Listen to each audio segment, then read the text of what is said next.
My brother lashed out at me in a fight. Mom whispered, "Don't damage his good name over this." What if I told you the moment my own brother punched me in the face wasn't the worst betrayal? It was the quiet, desperate plea from my mother right after, "Don't ruin his future." That's when I knew my family wasn't my family anymore, and a lifetime of quiet resentment finally snapped. My name is Lucas, and I was 23 when that harsh truth hit me. For as long as I could remember, my brother Adam was the golden child. I was the responsible one. The good kid who kept his head down, did his homework, and never caused trouble. I thought that would earn me respect, maybe even love. Instead, it earned me invisibility. If Adam broke a window, somehow I was at fault for not watching him. If he failed a test, I got lectured about being a better influence. Half the time, I felt like his parent, and the worst part?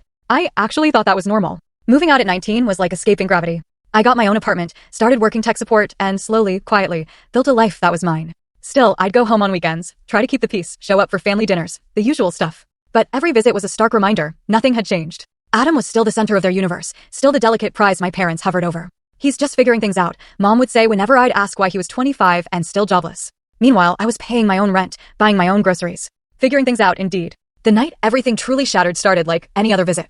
I went for dinner, mostly out of guilt. Mom was already fussing over Adam's latest business idea, which sounded suspiciously like a pyramid scheme, while Dad sat in his chair, expertly pretending not to hear Adam's passive-aggressive digs at me. "Must be nice," Adam sneered between bites of mashed potatoes.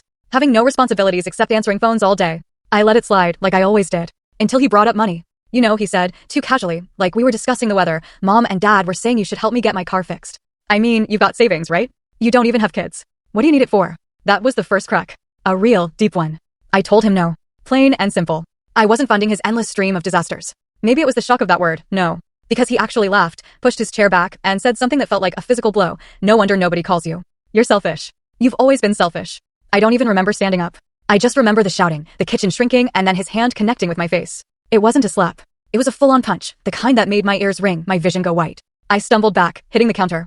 And Mom was there in a flash. Not for me, but to grab Adam's arm. "That's enough," she snapped. Then she turned to me with this pleading, desperate look, whispering, "Don't make a scene, please. You'll ruin his reputation if you call anyone." I just stood there, hand on my throbbing cheek, stunned. That was the moment something inside me quietly, irrevocably snapped. Not dramatically, not like in a movie, just a clean break. I didn't yell. I didn't argue. I grabbed my coat, walked out to my car, and drove myself straight to urgent care. My face was swelling, my head pounding. I figured they'd give me ice, a painkiller, and send me home. What I didn't expect was for the doctor to notice the bruising on my ribs when I lifted my shirt to breathe. Dawn. T missed the end. Watch the full story, link is attached below.